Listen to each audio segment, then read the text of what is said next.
Welcome to Spiritually Fierce, the podcast.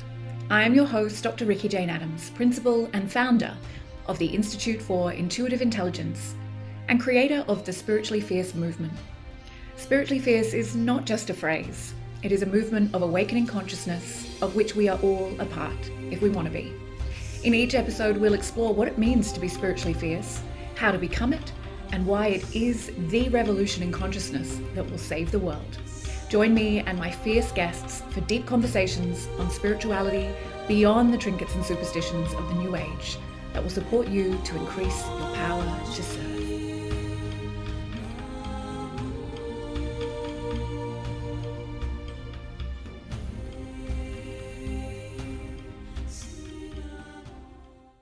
Welcome everybody to Spiritually Fierce, the podcast. And this season, as you know, is dedicated to difficult spiritual conversations.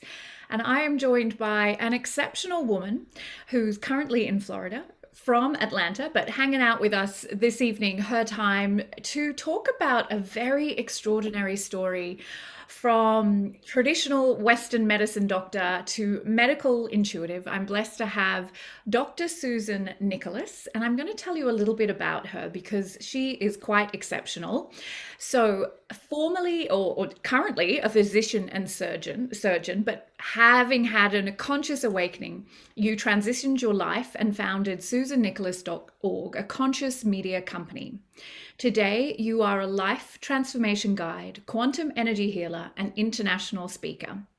Your speaking platform is the Frequency of Money, where you inspire audiences to positively transform their relationship with money. You're a TEDx presenter on money consciousness, which I'm really interested in, particularly coming from that overcoming generational poverty, which is kind of really different to a lot of the manifestation, law of attraction stuff that really doesn't address that. So I am keen to know more about that. As the founder of the Human Consciousness Consortium Publishing, you are a 4-time author of The Duality of Being, Two Parts of Me, The Death of Cupcake, and Poor Max, a story about overcoming generational poverty. And I saw that you write for adults and children through your publishing house, which is incredibly cool. You host your own podcast, the Be Conscious podcast, which has the sexiest introduction voiceover. I don't know if you know that person, but I'm like, that is a very sexy voice. You should go listen now, everyone. You're going to tell me it's your dad or something, aren't you? And then I'm going to get all in. Good. It's not your dad. And your diverse work is a common thread to awaken humanity to consciousness. A frequent guest podcaster for international medical and business influencers, Susan's perspectives and works have been featured in Yahoo Finance, the Associated Press, HuffPost, Authority Magazine, Conscious Life Journal, Sway Media, Thrive Global, The Native Influence, TEDx, Forbes, Books, Radio, Fox News, and NBC8 Ask the Doctor. Welcome, welcome, welcome. Thank you so much, Dr. Adams. It's my pleasure to be here with you and your audience today. Right back at you, Dr. Nicholas. Very happy to have you here. And I want to jump straight into it. So tell me, my darling, how did your spiritual journey begin? You know, I believe my spiritual journey began when I was doing my clinical fellowship in cardiothoracic surgery. Yeah. And it was a time in my medical career when I would say came to the intersection of my, I would say, purpose and my career. Like there was an impasse, and I had what I would call a hollowness of the soul. That I could do the job, I could technically do the job and study and learn, but inside I was empty. I had a emptiness of the soul, a crevasse void, and I didn't know how to fill it. My whole life up until that point was escaping generational poverty. I did that geographically, and I did that educationally, getting degree after degree to be secure, to have enough, and to believe that I was good enough. Yeah. And so I think, Ricky Jane, I went on this path of what I call external validation, to let myself know, let the world know that I was a good person, good enough person, and that I was doing value in the world.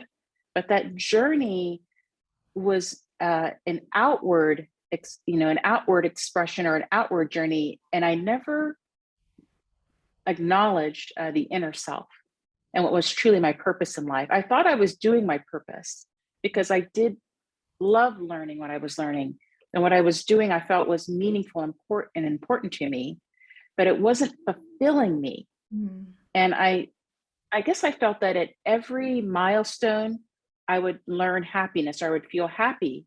Yeah. And it was like this dangling carrot Mm. that it was just after this next thing or this placement or that role or that amount of money or that title, then I would be happy, then I would be fulfilled.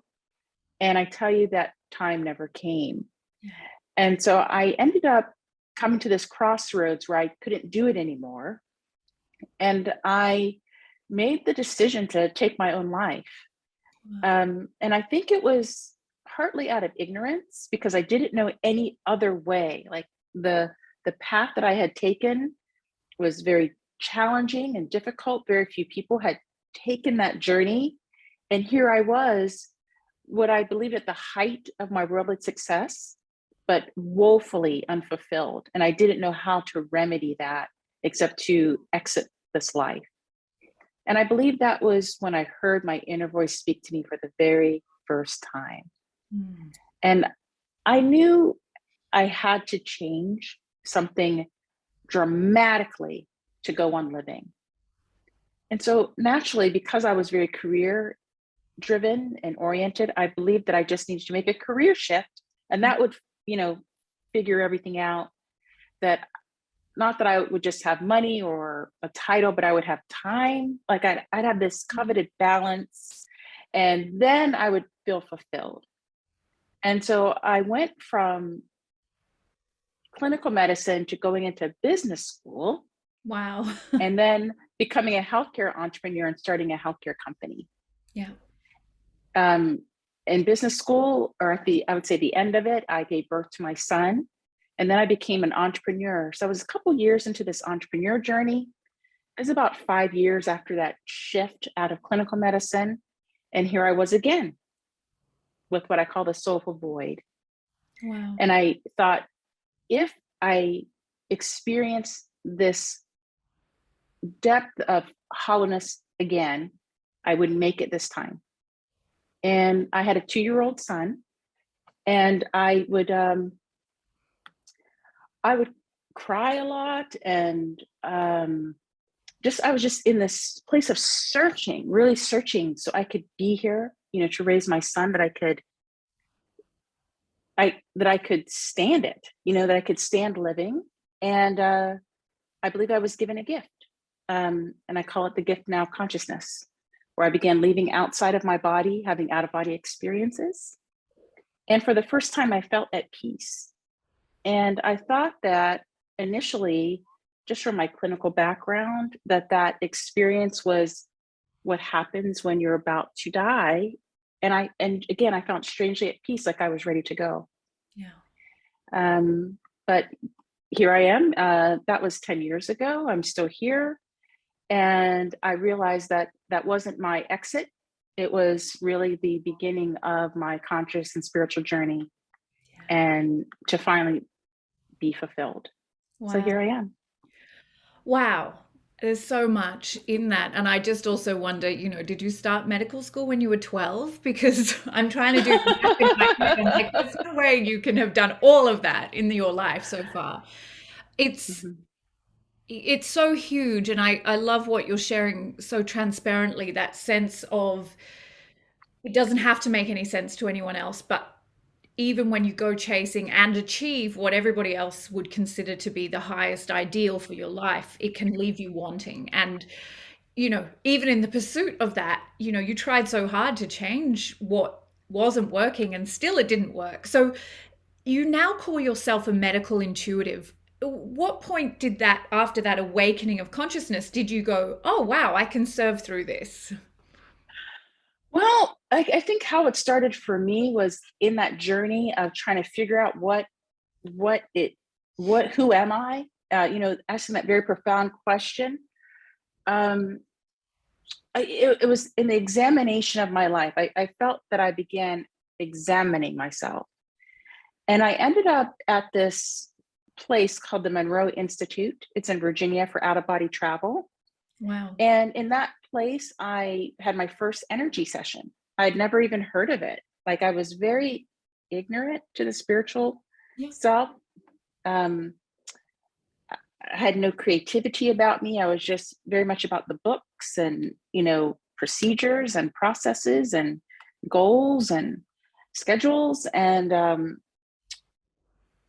it was at that place that I realized that there was more than this physical. I knew that there was more than the physical self, but I didn't know, I guess, how to tap into it, Yeah. or certainly how to shift it, Yeah. to move energy. And so I had my first session, and this healer in my mind, she was just waving her hands over me, and I heard these whoosh, whoosh, whoosh. And when she was finished, I just wept. I had this release, and I intuitively knew what I needed to do. And that was in Virginia, and it was at a week long in a house, session. We would do these meditations and these out of body travels, like living there for a week. And when I returned home, I would say 6, 8 months later, I was like, oh, I need one of those energy healings again. And I just typed into Google and found a local healer. And I literally like signed a waiver and just laid on her table. I'd never met her, never talked to her. She didn't know about my history. And I just knew that I wanted that feeling of release again. And for me, releasing was leaving out of myself. I always felt free, just incredibly free. Well, I didn't again mention any of this. And she starts my healing, and I feel myself go. And I just felt, I was like, like I'm out. And I have my out of body stuff and my energy's out. And I had no idea that the healer could tell that I left. Mm. And it was just an experience that I was having. Well, the hour came to, and she rang a bell, and then I felt myself return into myself. But I didn't realize that I had all these stones in my palms and around my feet. And she said, don't move. And she left out the room and came back literally shaking with a cup of water. And she said, there's something I need to tell you. And she goes, I thought I lost you on the table. That has never happened to me. And I said, oh, don't worry. I leave out. And she was just like dumbfounded. And she said, I've been moving energy for 30 years. And she goes, I've never met an energy like yours. She said, it's ancient. And she went on to tell me that if I ever wanted to learn to move energy, she would like to teach me. Wow. Well, in my, I guess, the hecticness of my life, I had a toddler. I was like, maybe, I didn't take it seriously. I was like, is this what I'm supposed to do? Be an energy healer? In my mind, I was so, I would say, stuck in the money construct that I was afraid to do to come into my spiritual self, because I didn't know how it could support me. Yeah. And this is why I do all this work around money now, because it stops us, it holds us back, I believe, from fulfilling our purpose or our dreams. Yeah. And so this was what the cycle I was going through. And so I was just basically being a mom, being an entrepreneur, like grinding it out, with all this going on inside of me. Yeah. Yeah. And so I think I reached a point in 2016. I had a run and I divested my healthcare company. Then I was recruited to work in a healthcare and an equity investment firm. I was 2 years into that job, and I got fired. And I received a severance package. And I thought to myself, I'm not going to be afraid. I'm going to do what I am to do. And so it wasn't until the end of 2016 that I began doing my spiritual work, like really doing it. Yeah. And this is the result of it. Yeah. Wow. What an amazing story. And really just, yeah, I'm just hanging off every word, and I'm just thinking about what I have 100 questions I want to ask you. I am really, really interested in the money conversation, particularly that idea that it isn't safe to walk away from traditional forms of earning a living, or the hustle or the grind, and how can you possibly work spiritually, particularly when you have come from financial insecurity and uncertainty and that intergenerational poverty.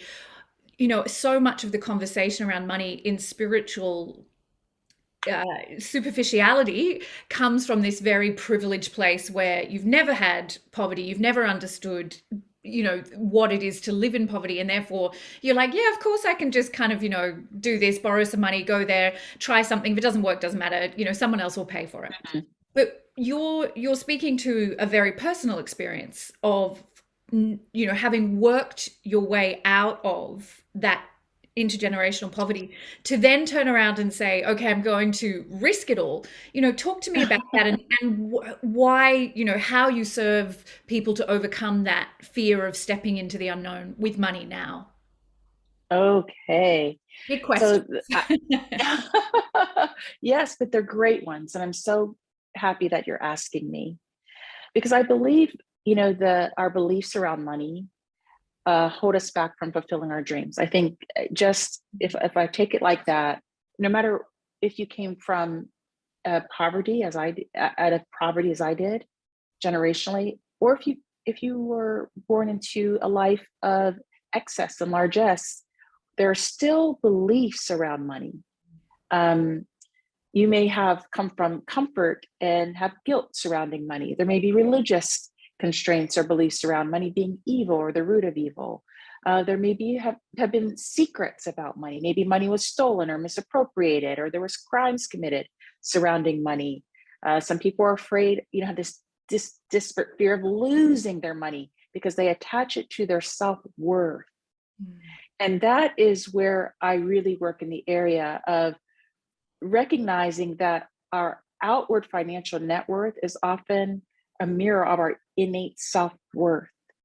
And many of us that have come from the poverty side of it have a unnaturally deflated sense of self-worth, like an inferiority, believing that there's something wrong with me, or I'm not good enough in some way to have everything that I need, like almost like it's a curse or something.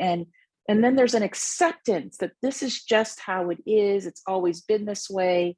And never really doing, I believe, what I call the process or work of introspection to unfurl those beliefs, to realize that that you're divine within, and that each of us is worthy of each and everything that we believe we are worthy of.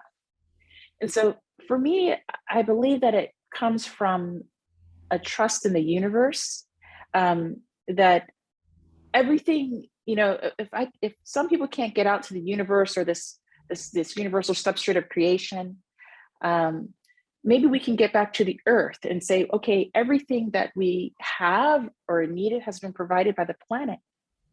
And then maybe we can say, well, who or what provided this planet, like, in all of its infinite resources and all of the life, not just the human life, but all of the life that it supports, and over the millennia.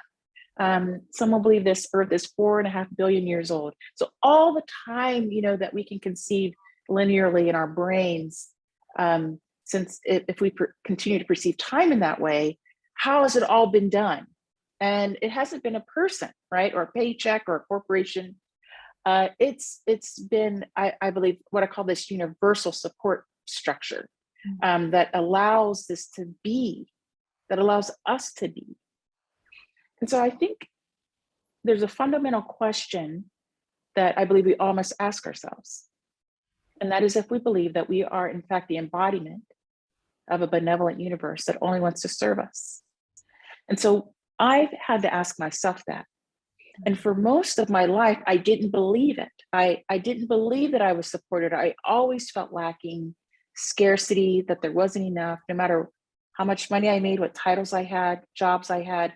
It never felt like enough, because in my soul, like in the core of my essence, I felt not enough. In some way.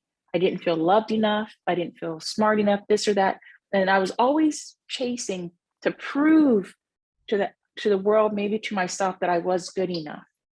And I think when you come to outside of that construct, out of that conditioning and that programming, you realize that you're enough, right? You are enough, and that it's not chasing those resources. It's the vibration resonating within you that attracts all that you need.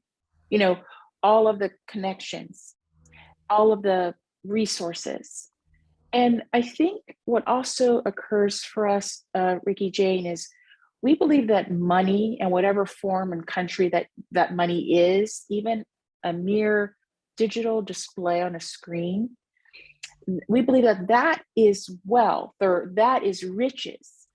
And I like to speak about the continuum of wealth, that the energy of money, if you will, the consciousness of money is this infinite source of connections. It's this connection with us, and it's our collaborations. It's all of it. It's our friends. It's our family. It's, I believe, autonomy over the resource that is our time. It is our health. It's our ideas and creativity. All of that is the energy of money. It's this magnificent force, this magnificently powerful force of all the connections that are made that bring you money and other untold resources, like of your youth, of all of it, your health, your well-being, all of it. That is also wealth. And so when we expand our definition, we realize that we are infinitely wealthy. It's all of it, our ideas, our creativity, all of it. And so then we can start to dissolve, I believe, those false beliefs, those antiquated belief systems that tell us if we don't have this amount of money or some benchmark outside of ourselves of cash or investments or savings or whatever, then we're poor. Then we're, something's wrong with us. Some people are have infinite, I would say, other aspects of wealth within them. And it's really, I believe, about raising your inner vibration to that of gratitude, of love, of loving to have, of truly desiring from a place, from the heart space that allows you to attract all the other physical resources that are required for you to achieve what you want in life. Yeah. Yeah. So do you make a correlation, that piece that you spoke about of that self-esteem, that self-worth relating to your net worth, that sense of if you are lacking one, if you've been raised without self-belief, if you've been shown a world that says you're not good enough, you're not worthy, you don't deserve to have what others have, do you make a correlation with that ancient energy that healer identified within you to be what allowed you to overcome that wound? Because I ask that because it takes a Herculean effort to break those bonds, right? Yeah. And you are a way shower in that way because you've come not from, like me, privileged white girl, middle class Australian, never been financially challenged in my life. You have come from a lived experience. Yes. And you have created within you that new energetic set point. And I wonder if you believe, is it possible for all of us to do that? Or do you believe that there is something within you? There obviously is something within you that's extraordinary. And it's a slightly provocative question, I guess, but I'm wondering, why do you feel like this is what God wanted for your path and your purpose? Like, what is it about you that made you the one to do this? Wow, that's a beautiful question. To answer the first part of it, I do think that it's within the essence of any person or being who wants it, like who's open, I would say, to receiving. Yeah. These messages, these frequencies, these energies. But on the other side of that, I think what makes me the messenger of it, if you will, is the lived experience, and knowing that I was just like born to a teenage mother. A great deal of shame around money in my family. There was prostitution. I call it this prostitution energy, where my mother's mother was a prostitute. There was a great deal of shame about how money was earned, particularly women earning money. And even though that's not the path that I chose, and I was not a prostitute, I carried that energy, like the energy with me. So if you think about it this way, some of us can rationally say, oh yeah, I got grandma's hair or grandpa's nose or toes. Yeah, that's my great uncle. He was, we have the same smarts or the same business sense. That all of that is energy. So the building blocks of our DNA, the core, the subatomic, all the named and unnamed, the known and unknown particles of energy that make up those building blocks, that's energy at its core. It's all energy. And I believe that as beings of light, of beings of energy, of truly being energetic beings in an embodiment, that we carry the thread of a very long thread. I believe, when we are born into the universe, we are here for a very long time, and that we carry the threads of those ancestral energies that have not been transformed. And so I speak a lot about energy, and really, I believe it can come down to the very first law of thermodynamics that says energy is not created nor destroyed, but it is transformed. It changes state. And so I can't get rid of that energy or those beliefs and say, oh, I'm going to forget about it, or I'm going to ignore it. We know this doesn't happen, right? And many of us will numb ourselves, drug ourselves, kill ourselves, do all kinds of stuff so we don't feel. But those feelings, that I believe those are the pings from our soul that says, hey, this, that.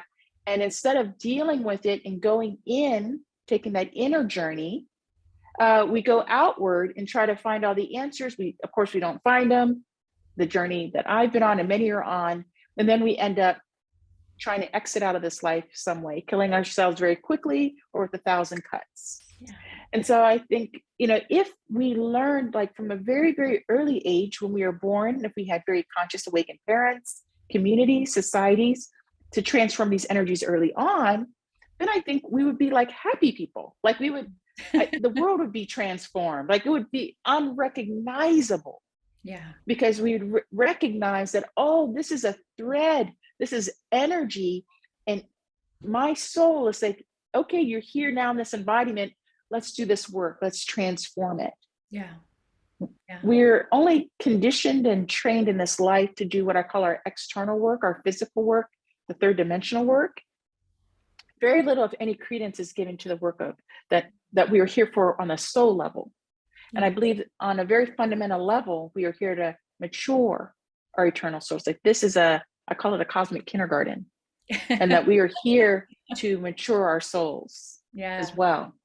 Yeah, I love that. I love that. Thank you for speaking so deeply and passionately to it. And there's so much that you're sharing that's just like, yes. Feel that. It is, it is an extraordinary thing to imagine what would happen if we gave this knowledge to our children. And if I'm imagining that's why your commitment is there to write children's books as much as adults' books and to get them into those hands early on. Absolutely. In fact, I in creating the Human Consciousness Consortium, firstly, the dream, if you will, is to create a physical consciousness consortium. But all the pieces of it, the reason I'm creating a conscious media company is to, I believe it's the next and perhaps the final frontier. We see all of these constructs breaking down with women, with race, with gender, all of these governments, like all of these constructs are crumbling down. Yeah. And I think we still have to crumble the money construct and break it down and really relate open up that dialogue about our self-worth and that continuum of wealth, and that we are fully supported, that belief in that. Because only then can I believe we tap in, only at a higher energetic frequency do we tap into that energy of money in a fundamental way. Because we are I believe, all in a relationship with money, but many of us are unconscious about it, Yeah. or it's at best dysfunctional. Mm. Like, we don't even realize what we're doing. And so it comes from a place of ignorance. And so we can be excused for ignorance if we do the work, I believe, of introspection and understand there are forces at play that are much larger and deeper that we truly cannot comprehend. And that if we can just tap into that, then we can begin to transform not only ourselves, but we can transform our families, our communities, our societies, and our world, right? It just keeps getting bigger and bigger and bigger. Yeah. And so the idea for me is not just writing books and speaking and podcasting and doing wonderful shows like yours, but to create digital content. I'm writing a screenplay, for instance, for The Duality of Being. And I'm also looking to create an animated children's series. Mm. And so we see so much, I don't want to call it nonsense, but it's not nourishing us, the content. But what if we had animated content or digital content that actually nourished our soul as well as entertained us? Yeah. And so that's the whole idea behind conscious media, that it's not just I don't know, cool vibes and, cool pictures of the earth and the cosmos, but it's about down on the ground, like, boots on the ground, like real life. And how do we transform from there? Yeah. Like from that place, like anyone who's open to these messages has the capacity to shift. Yeah. Yeah. And so I don't think, Ricky Jane, that everybody born on the planet right now is, I don't want to say will want it, but that isn't what they are here to do. Some people are on this journey, and I believe it's an ascension path, and not everybody is, and that's okay. Yeah. That's okay. Yeah. And so, but I think these messages, if you will, resonate with those who are ready. Yeah. And that's it. That's who this is for, those who are ready. Yeah, I love that. I'm so again so humbled and really like, what can't you do? And I think it must be a daily chore for you to figure out, okay, I could do anything. Where am I going to put my Mm-hmm. attention? Because you really can. And I love that encoding the consciousness of our children. And I'm just sitting here thinking, as the mother of two boys, I'm like, oh my God, yeah, there's so much that they are exposed to digitally, like the media, the TV shows, the video games, they're watching and engaging with, that are doing nothing to nourish and enrich their sense of self and their sense of their own consciousness. So I'm all for it. I fully endorse, and I'm so excited. So what is something we can do right now to tap into that frequency that you've described so beautifully, that allows us to be attuned to that sense of abundance, of wealth and connection that goes beyond the financial? What is something that we can action in this moment? Okay. So I would say one of the very first steps that I took on this journey was I wrote down what I wanted my life to look like. No limitations. No, you can't erase anything, say, oh, no, that's not possible. Yeah. But what do you really want? Like, what do you want? What would you desire most? What would you absolutely love to have? Like, if this happened, you would like jump up and dance. Yeah. That energy, that's the energy that we must, if you will, manifest from. Yeah. And I say, when we don't really know how to speak to this universe of ours. We think it's about, repetition and praying, and a lot of that's out of desperation, wanting and needing. But I believe the language of the universe is the frequency of our feelings. Mm-hmm. That's the biggest secret that's never told. But the language of this magnificent universe of ours is the frequency of our feelings. That is how powerful we are as creators. Yeah. And so when I make an ask of the universe, I am creating this conscious media company, and this is what it's going to do, that I create it not from a place of desperation or disbelief or doubt or fear, but I create it from a place of love, that I declare that request to the universe from this highest possible frequency of love. Now, we can't be there all the time, right? Life is going to happen. We've got all this old, ancient ancestral energy that we're transforming. We're going to have up days and down days. Things are going to happen that we won't be able to process instantaneously. That's the nature of our human experience. But what I won't do in those times is wallow in that sadness, that desperation, that funk, that depression, that doubt. I'll quickly recognize what that is, this energy, and begin the introspection of how do I transform this? What is this showing me? What is this teaching me? Yeah. And when I begin to redirect my thinking, then I can shift out of that. Yeah. And I think the surest way to shift out of those heavy, dense energies is to come to a place of gratitude. Yeah. You may not be grateful for your money situation or your family situation or the home that you're in or whatever you have yet to, I would say, attract to you, but find what you are grateful for, what you're truly grateful for. It can be that the sun came out today, that you are alive, that you have running water, that you have enough to eat, that you have love in your life, that you can create, that you are here. Whatever smallest thing that you can think of, if you come to that place of what you truly are grateful for, that is the surest way to raise you out of that. Because it reminds you of all the miracles untold. I think we have so many miracles, we don't even recognize them. We take them for granted. Yeah. Even how we are connecting here today is nothing less than miraculous. Yeah. If we really think about it, how is this possible? This is, I believe, part of this energy of money, of making these powerful connections, and we've both tapped into it. Yeah. Now, if I were home on my couch, woe is me, I could have never tapped into you. And the same thing is true for you. If you are in a cycle of no possibilities and limitations and life is terrible, we could not have connected, right? So we're here about building potentials. And if we even think about every miracle that we can even conceive, they're too numerous to count. Yeah. All of it that you are survived this long on this planet.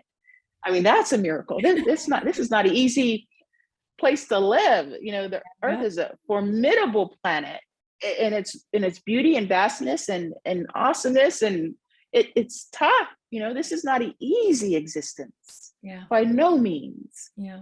No matter what you were born into, because nobody comes to Earth for free, right? Nobody. Everybody has something that they must do, energy they must transform, work that they must do, evolution of self. Everyone has that in common, every single person. And it comes in all sorts of flavors, shapes, sizes, colors, and you name it.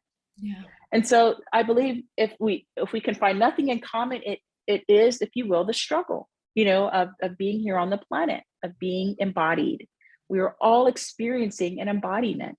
Yeah. And so I think there's a lot that goes into being able to shift your money story, to raise your vibration. A lot of it is about beliefs. A lot of it is about your language, because that also carries a vibration. And so one of the things that I'll share with you and your audience is, when I speak, it's very deliberate. I am very conscious and I'm very aware of the power of I am, that is a vibrational resonance. And so anything that comes after that, and so it is. And so if I am tired, can you believe how tired I am? If I don't know, then I seem to not know. If I am open, then, oh my gosh, all the possibilities that come to me. Yeah. If I am well inside, if life is full, not busy, it feels different. And so I'm very specific in the words that I use. And when, even more so, when I'm requesting this powerful energy of all things, this energy of money, this energy of resources, of connections, of all of it, I also request in the present, and I make sure I don't use the word in English need or want. Mm. I go back to this idea of what I desire most and what I would love to have. Yeah. Absolutely love to have. Yeah. And that's how I make the request. Yeah. Because the universe only wants to give us what we truly desire from our heart, right? Yeah. And so if I love something, then that's what it's going to try to show me. That's what it's like. All right, like how many connections, what do we have to put in place to fulfill this, right? To fulfill this love of whatever it is. And so that's what I want the universe working to make sure that I'm getting what I'd love to have, or experiencing what I'd love to experience, meeting who I'd love to meet, doing what I would love to do. But most of the time, we're focused on what we don't want. Yeah. And that's what we put out there. And so I say, when I want, the universe shows me more things to want for. When I'm needy, insecure, it shows me more things to validate that insecurity. Yeah. Because I say, oh, I knew this would happen. I knew it would happen, and it just validates those feelings. Yeah. Right. And so I don't want to use that. I want to manifest. I want to request from this universe, this magnificent universe that is me, that is you, that is all of it. I want to manifest from a place of love, this highest vibration of love that I can possibly imagine. So manifest when you're dancing around to music and having the best day ever. do your request. And then you have these days when, you have the ups and downs. You say, you know what, universe? Yeah, this was a challenge day, but my requests, they still stand, right? You remember that like party? That's still there. Like, that's who I am. Oh my God. Do it whatever you can. Dancing in the shower, turn on music, be in your happy place. And that's when all that manifestation, when all of that should be playing out, and request that from the present tense, from a place of love. Yeah. Yes.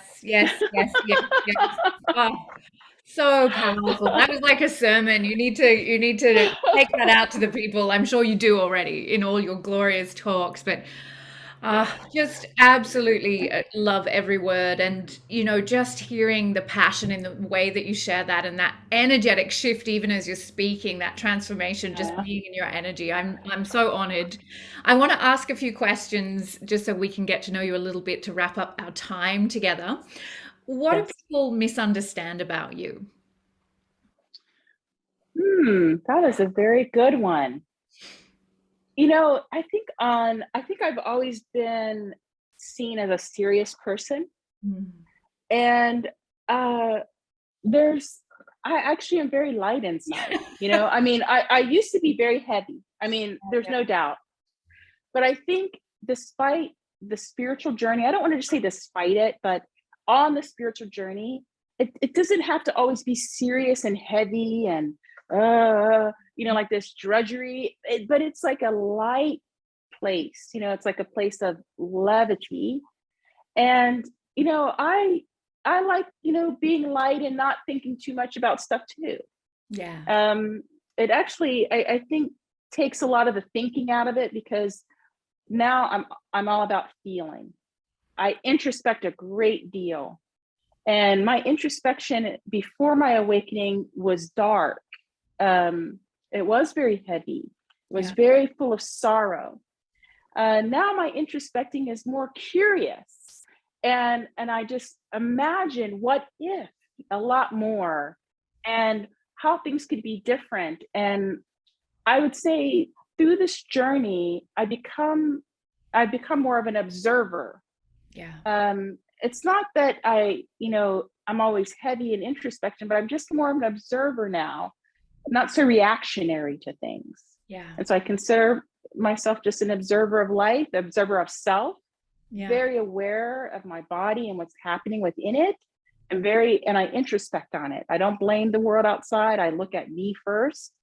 And sometimes for some, I may appear quiet, or not, I'm not hanging out at bars and doing those fun things.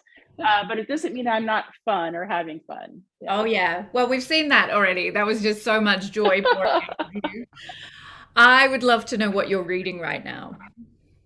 Okay. I'm reading for the fourth time a book that I love. It's called Love Money, Money Loves You. Yeah. Actually, it's by an Australian, Sarah McCrum. Yeah. I Yeah. don't know if you've heard of her. I heard her speak at a conference.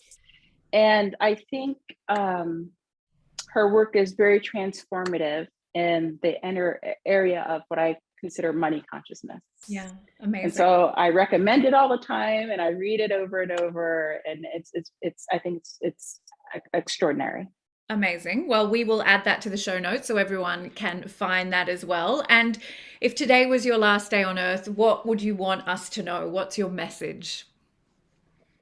Last day on earth message: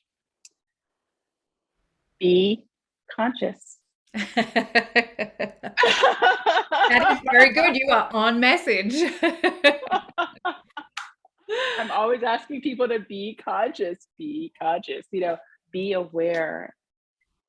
And people have asked me, what does that mean, consciousness? And to me, I know there's a definition of it, but from an experienced place, to me, consciousness is the awareness that I'm infinitely more than my physical self. Yeah. And that higher aspect of myself, my beingness, also has a reason for the embodiment. Yeah. And that's this too is part of my journey. Yeah. Yeah. Yeah. Thank you, thank you, thank you, dear Dr. Susan Nicholas. It has been such a privilege, and we could really talk for days. I just feel like I've Yes. just scratched the surface of your experience, and I hope that you're also writing your book on your life story. If you haven't done that already, I think it's yeah, you are very, very compelling energetically, physically, in all the ways. And I feel this is just going to be absolutely lapped up by my audience and community. And I'm just so grateful that you've made time for us in your very abundant schedule. Well, thank you so much. And I would say that my life story is encapsulated in the duality of being. Yes. Yeah. It's called Perspectives from Multidimensional Travel. And that was my very first book that I wrote. And it really encapsulates all the work that I do today and the evolution of me until that time of the printing. Amazing. Well, That's we'll what make I would sure to encourage. share that link as well so people can get that book and get to know you even more. Thank you so Wonderful. much. And thank you, everybody, for joining us. And we will see you next time. So much love.